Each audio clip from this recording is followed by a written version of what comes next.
Hello my dear student, কেমন আছো? আশা করি সবাই ভালো আছো এবং সুস্থ আছো।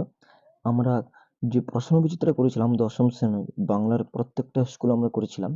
তো 13 পর্যন্ত আমরা অলরেডি করে দিয়েছি। যারা দেখোনি তারা আমার এই চ্যানেলে গিয়ে দেখে নিতে পারো।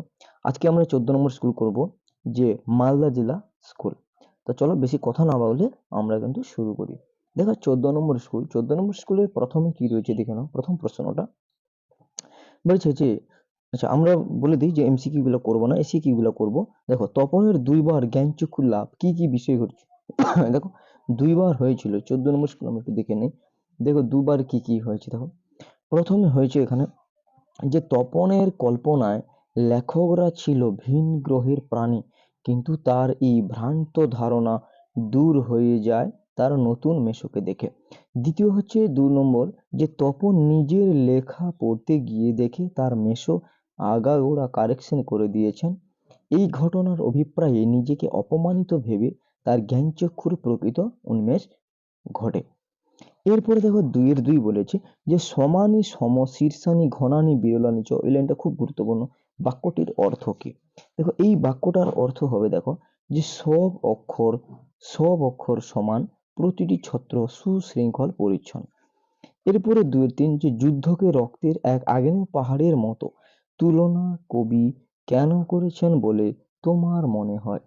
দেখো, এখানে হবে যে আগ্নেয় পাহাড়ে যেমন সব সময় লাভা বেরিয়ে সবকিছুকে ধ্বংস করে দেয়, তেমনি যুদ্ধ ও লাভা স্রোতের মতো চারিদিক ছড়িয়ে সবকিছুকে ধ্বংস করে দেয়। 2-4 দেখো, তবু তো কজন আছি বাকি, কবি দৃষ্টিতে কজন কারা? দেখো, কজন বলতে এখানে বলা হয়েছে যে অল্প কিছু সংখ্যক মানুষকে কিন্তু বোঝানো হয়েছে। 2-5 দেখো, নিরপেক্ষ কর্তা কাকে বলে উদাহরণ দাও।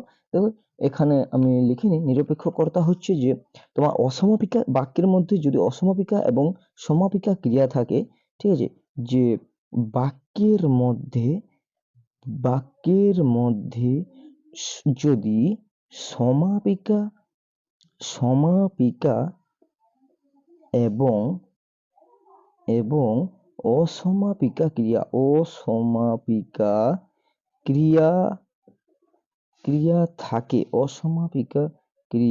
থাকে, তবে অসমাপিকা ক্রিয়ার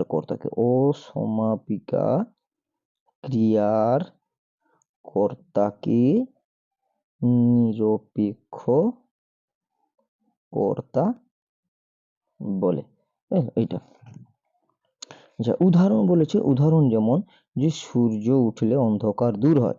সূর্য উঠলে অন্ধকার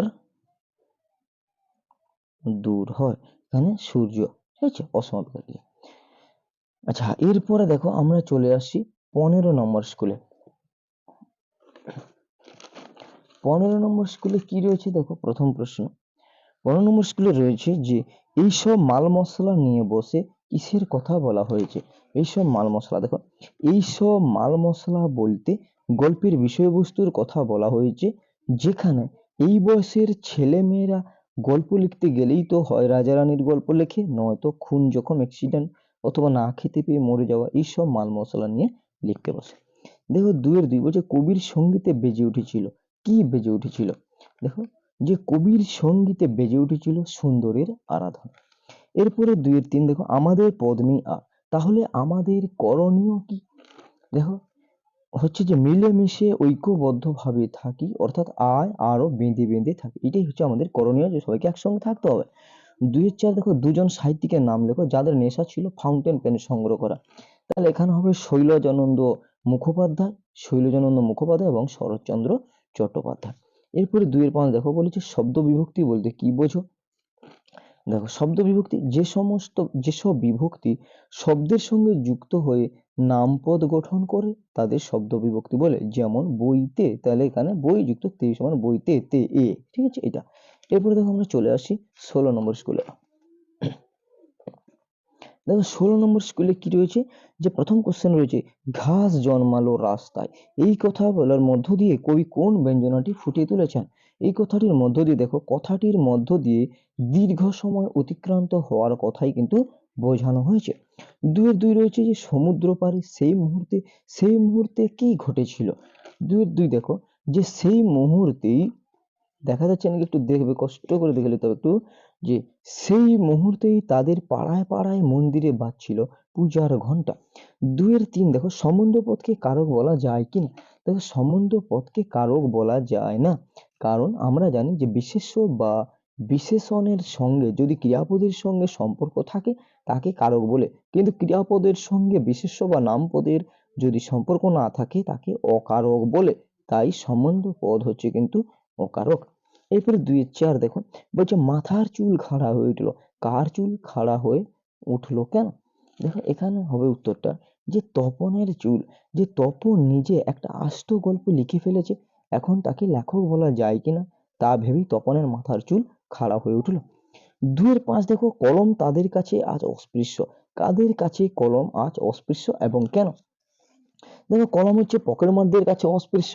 কেন? দেখে নাও, উত্তরটা এখানে রয়েছে যে কলম এতটাই সস্তা ও সর্বভোগ্য হয়ে উঠেছে যে পকেটমার আর কলম নিয়ে হাত সাফাইয়ের খেলা দেখায় না। এরপর দেখো, আমরা ১৭ নম্বর স্কুলে আসছি। ১৭ নম্বর স্কুলে কি বলেছে, প্রথম কোশ্চেনটা একটু দেখে নাও। এখানে রয়েছে যে কথাটা শুনে তপনের চোখ মার্বেল হয়ে গেল। মার্বেল হয়ে যাওয়ার অর্থটা কি? দেখো, অ্যান্সার হচ্ছে যে মার্বেল অর্থাৎ কাঁচ বা পাথরের গোলাকার বস্তু, যা দিয়ে বাচ্চারা খেলে। কিন্তু যা দিয়ে বাচ্চারা খেলে কিন্তু এখানে তপনের ছোট মেসোমশাই বই লেখেন এবং সেই বই ছাপা হয়। একথা শুনে তপনের চোখ মার্বেল হয়ে গিয়েছিল, অর্থাৎ চোখ বিস্ময়ে গোলাকৃতি হয়ে গিয়েছিল। ২-২ দেখো, পায়ে পায়ে হিমানির বাঁধ বলতে কবি কি নির্দেশ করেছেন? দেখো, যে হিংসায় উন্মত্ত পৃথিবীতে নিরীহ সাধারণ মানুষের বেঁচে থাকার পথ ক্রমশ দুর্গম হয়ে উঠেছে। হিমানি অর্থাৎ তুষারাবৃত পথে চলা যেমন দুষ্কর, তেমনি কষ্টকর বেঁচে থাকার পথ। এরপর দেখো, ২-৩ বলছি, তিল ত্রিফলা শিমুল ছালা। ত্রিফলা কি? দেখো, ত্রিফলা বলতে এখানে ৩টি ফলের কথা বলা হয়েছে, যেমন আমলকি, বহেড়া এবং হরিতকি। এরপরে দেখো, ২-৪ বলা আছে যে সেখানে নিভৃত অবকাশে আফ্রিকা কি করেছিল? দেখো, দুর্গমের রহস্য উন্মোচন করেছিল। এরপরে শেষ একবারে ১৮ নম্বর স্কুল দেখে নাও, যে বাংলায় একটা কথা চালু ছিল, কথাটি কি? দেখো, কথাটি হচ্ছে যে কালি নেই কলম নেই বলি আমি মুন্সি। তারপরে ২-২ দেখো, আমরা ভিখারি ১২ মাস, এ কথা বলার কারণ কি? দেখো, সাম্রাজ্যবাদী রাষ্ট্রশক্তি পারস্পরিক যুদ্ধে অথবা দুর্বল রাষ্ট্রের অধিকার কায়েমের জন্য সাধারণ মানুষের জীবন বিপন্ন করে। সাধারণ মানুষ আশ্রয় ও জীবিকা হারিয়ে ভিখারিতে পরিণত হয়। এরপরে হচ্ছে ২-৩ দেখো, যে আফ্রিকা কবিতাটি কোন কাব্যগ্রন্থের অন্তর্গত? আফ্রিকা কবিতাটি দেখো, এখানে আমি লিখে রেখেছি, এটা হচ্ছে তোমার পত্রপুর। ভালো করে একটু লিখবে যে আফ্রিকা কবিতাটি পত্রপুর কাব্যগ্রন্থের অন্তর্গত। ২-৪ এমন সময় ঘটলো সেই ঘটনা। কি হবে? যে তপনের ছোট মাসি, দেখে নাও উত্তরটা এখানে, যে তপনের ছোট মাসি আর মেসো এক সংখ্যার সন্ধ্যা তারা পত্রিকা নিয়ে তপনদের বাড়িতে আসার কথা বলা হয়েছে। এরপরে দেখো ২-৫, যে প্রযোজ্য ও প্রযোজক কর্তার মধ্যে পার্থক্য কি? দেখো, এটা লাস্ট কোশ্চেন, যে প্রযোজক কর্তা হলো যে অন্য কাউকে দিয়ে কাজ করায়, কিন্তু প্রযোজ্য কর্তা অন্যের পরিচালনায় কাজ করে। তো আজকে এই পর্যন্ত, এখানে একবারে শেষ করলাম প্রশ্নবিচিত্র ফার্স্ট ইউনিট টেস্টের যা কিছু ছিল, যতগুলো স্কুল ছিল সবগুলো কমপ্লিট করলাম। যদি ভালো লাগে বন্ধুদের সঙ্গে শেয়ার করো এবং অবশ্যই যদি ভালো লাগে একটু লাইক করে দাও। আর কি জানতে চাও সেজন্য একটু কমেন্ট করো। আর চ্যানেলটা যারা নতুন তাদেরকে বলবো সাবস্ক্রাইব করে দিতে।